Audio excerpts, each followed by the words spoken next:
So in this room now, we have the best team. All our trainees and our EQ staff. But you're also part of another wonderful team, which is your school. And then within your school, if you're secondary, you may well be part of a departmental team. If you're primary, you'll be part of a phase team. And teams rely on professional standards and behaviours. So if we think as our core principle, I'm part of a team, and this team will have professional standards and behaviours that will help this team function to its optimum point, okay? Now when I look at that slide, and I look at bullet point 2, a professional demeanour shows you take your responsibilities seriously. So that's, for me, note number 1, demeanour. How am I, as a professional, coming across to my colleagues, the children and parents? So demeanour is going to be one of my key words, and the essence of demeanour will appear later on in our presentation. How I act, how I look. Demonstrate professionalism in all aspects of your career to provide your pupils with the best education possible. My second note, therefore, is that you and we are role models for the pupils that we work with. They will look up to you as an example of how an adult should be. And that is a responsibility, but it's a great responsibility, and it's part of our profession that we are able to role model these standards and behaviours that they will take through into adult life as well. Okay. With the person next to you, or, because what might happen in the class is, in pairs, I want you to discuss. And then the poor person who's over here, sat on their own, has got no one to talk to. And they won't put their hand up and let you know. So when we say in pairs, always check that every child has a partner. And if you notice it, but if you move up and work as a 3, that'd be great. So there you go. In pairs, or with the person next to you, what do we mean by professionalism? And it'd be great if you could come up with 5 kind of bullet point list. Sean, these are the 5 things that we think professionalism might be. I'm going to give you 2 minutes, and you're going to come up with your pair, or whoever you're working with these 5 bullet points. Let's go.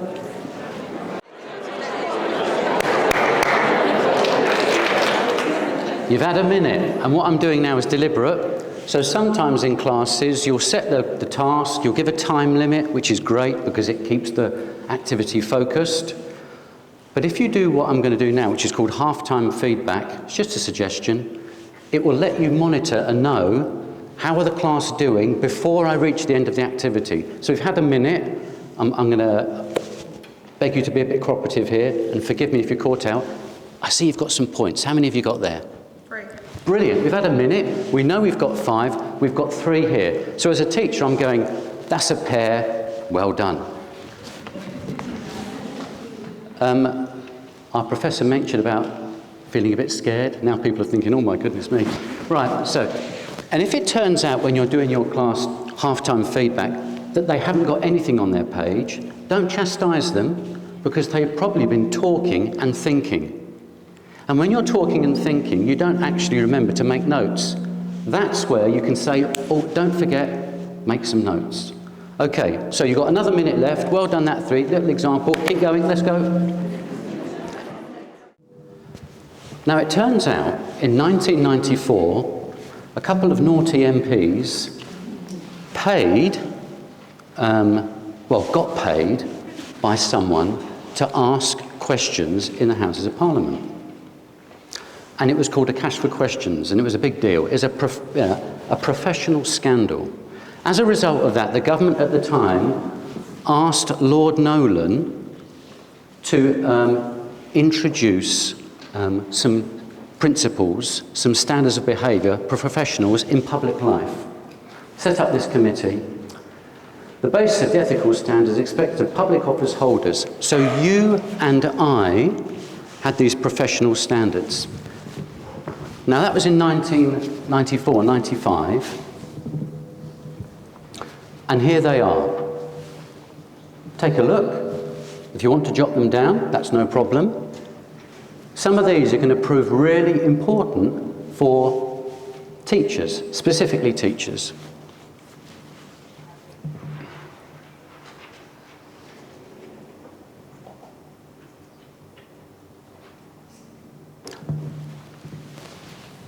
Four, 5 and 6 would be particularly helpful for teachers in terms of developing, being the best you can be.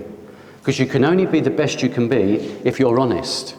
And if things aren't going well, being honest helps someone know how to help you.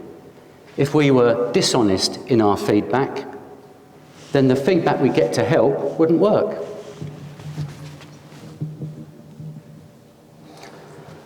So now we have the teacher's standards, and it is no coincidence that the teacher's standards use the language, or some of the language, of the Nolan principles. Teachers make education of pupils their first concern and are accountable for achieving the highest possible standards in work. And that's not a bad thing. Accountability is essentially feedback. We'd be accountable for how we are, and therefore people give us feedback, they watch our lessons, and they help us. Teachers act with honesty and integrity.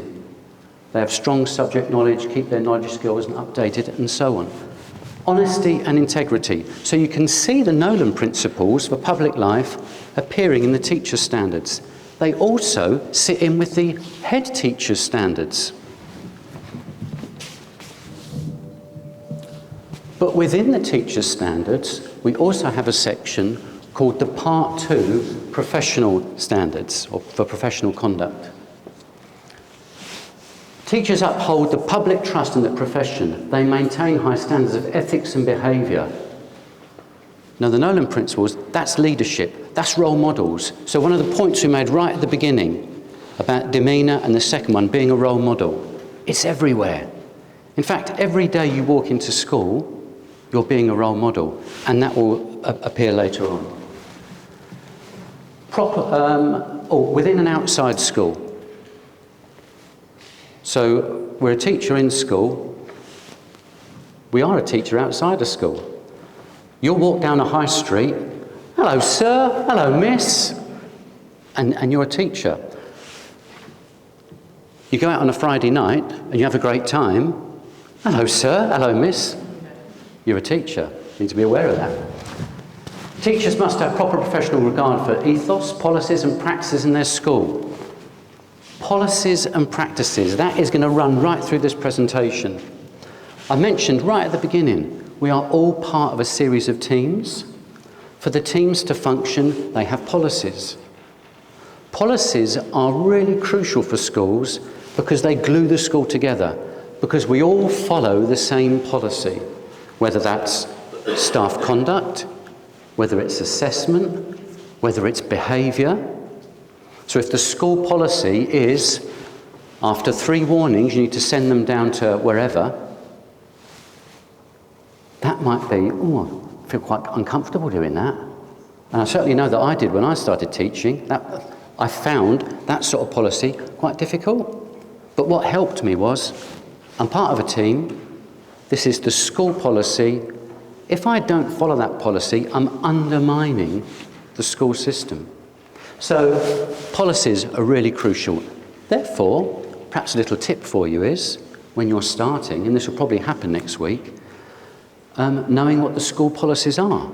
What is the school policy for behaviour? What is the school policy if I miss the train and I'm going to be late? What is the school policy if I'm ill? Finding those things out will help you because it makes you part of the team.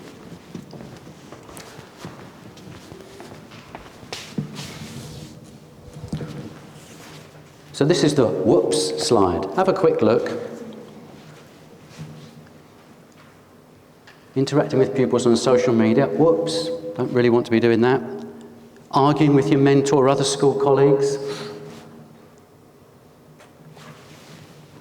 These are things that have happened, and colleagues were supported in these situations. But again, it goes back to policies, part of a team, knowing what's right and wrong, And sometimes, perhaps the last one there, the penultimate one, arguing with your colleagues, that could be born out of stress. It could go back to Helen's point there about well-being and not coping, and it's just come out in that way. I'm going to talk about later this idea of manner, mood, tone, and language choice. Manner, how you are, how you behave. Mood, your actual mood, so being positive, problem-solving attitude. Tone, the tone of your voice, so keeping nice and calm when things aren't calm. And language choice, choosing the right language when you're perhaps chastising a child, when perhaps you have a difficult call with a parent, when perhaps you have a difficult meeting with a colleague. And for me, when I started teaching, they were all new experiences. One thing that helped was getting experienced colleagues and having little scripts. So I know I've got a difficult call to make with a parent, and I sit down with my mentor or another colleague and I say, how would you approach this? I was thinking of saying this, and they'll be able to go, that sounds great, that's just the right tone. How about if you do this? So getting that manner, mood, tone and language choice will be helpful.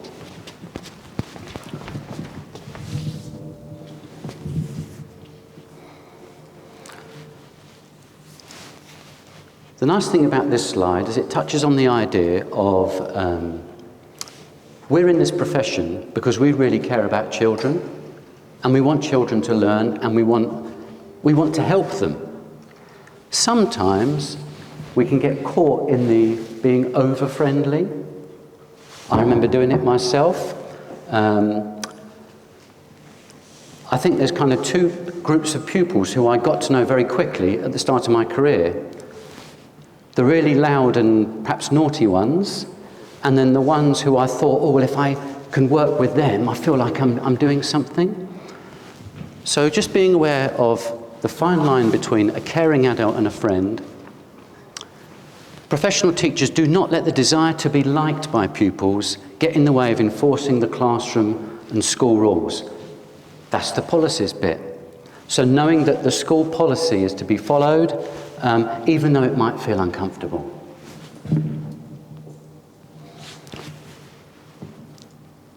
Interacting with our colleagues. So we've touched on this idea already, that you'll be working with your tutors, your mentors, and other staff in the school. And everything we do is supporting that team ethos. So collaboration, meeting regularly, teachers focused on professionalism are concerned with the school community, how they can work with their colleagues. So that whole essence of team is key there. Okay, now at the beginning we talked about demeanour and how I look. Let's just remind ourselves, we are teachers, and therefore our role when we go into school is to teach. And that will impact on what I choose to wear and how I choose my demeanour, how I present myself. And that's why I've got that line, an environment for learning. You might be thinking, what's that bullet point about, Sean? Well, it's worth putting up there, and from my experience, funnily enough, school trips tended to be an issue where colleagues, because they were outside of school, particularly if it was a residential trip over a period of time, I'm not saying they would do all of those things, but some of those things were not clear. And that's where school policies for both in school and outside of school, and particularly for school trips, residential trips, are absolutely crucial. And it goes to about the teacher standards where it said both in school and outside of school. So that's why that bullet point there, and there it is. Checking your school policies, that little bit of homework we set ourselves for next week.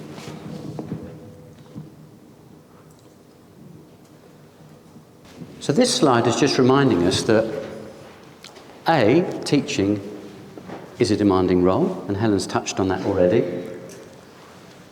And sometimes in your life, There's many people here might have young children, might have all sorts going on in their lives outside of school.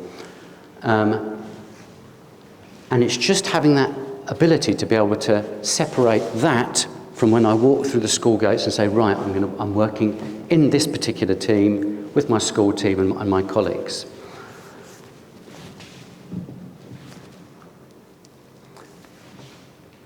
And there's that our little phrase there, our manner, mood, tone and language choice. Because when things are bad, I found having a colleague, your mentor particularly, is someone there who can help you. Because they may well have gone through that situation, but it might just be when you arrive, you just need that 10, 15 minutes sit down with someone and say, look, this has just happened, and they'll be able to assist you. So there's perhaps another tip there, the communication. When things aren't right, tell someone. Your mentor in school, your lead trainer, or another trusted colleague.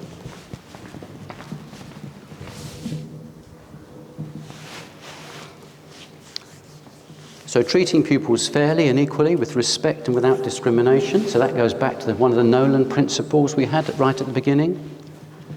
Thinking about how we use data. Honest and truthful and fair in relation to information you provide about pupils. Now here's an interesting one for you. A lot of pupils obviously will have assessment opportunities within their academic year, in primary and secondary. It probably won't surprise you to know that occasionally some teachers will almost cheat on the pupil's side, or they will upgrade their marks for when they're marking work. And one of the reasons this might have occurred is actually they're worried that they might be seen to not be teaching effectively because the pupils aren't making the progress they should. But we have to be honest. If what's in front of us, that's the pupil's work, and it is that particular grade, then that is the grade it is. And we mustn't be worried about being truthful and honest in all that we do with our pupils. And again, clearly this point here goes back to those Nolan principles.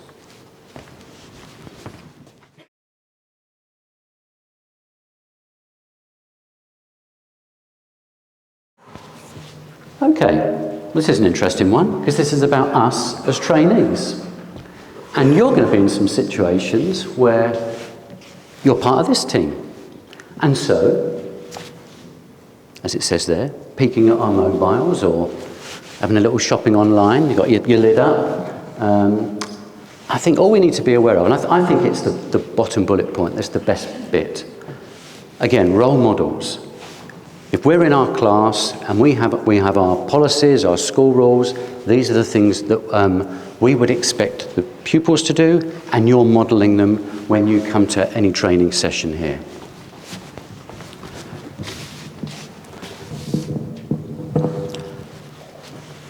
The Bristol Guide is a very, very useful document. As it says there, it's full of information about the educational system, and it's also full of points about professionalism and behaviours and so on. So I'll make a little note of that.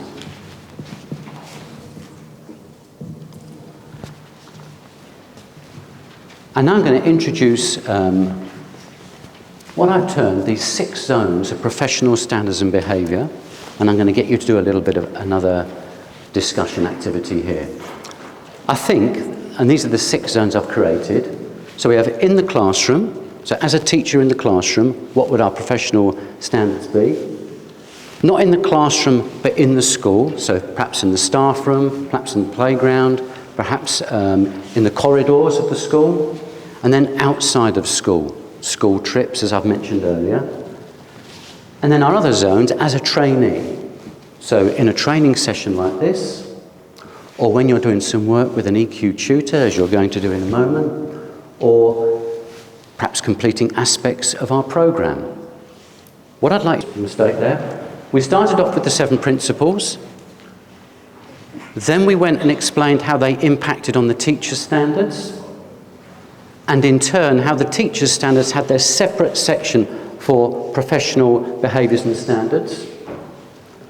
We then introduced the idea of when we're interacting with pupils or colleagues, manner, mood, tone, language choice. Role models has been right the way through the piece. School policies are vital, so knowing our policies and the ethos of the school, because we're part of the team. There we go, working as a member of the team and a member of this EQ community as a trainee.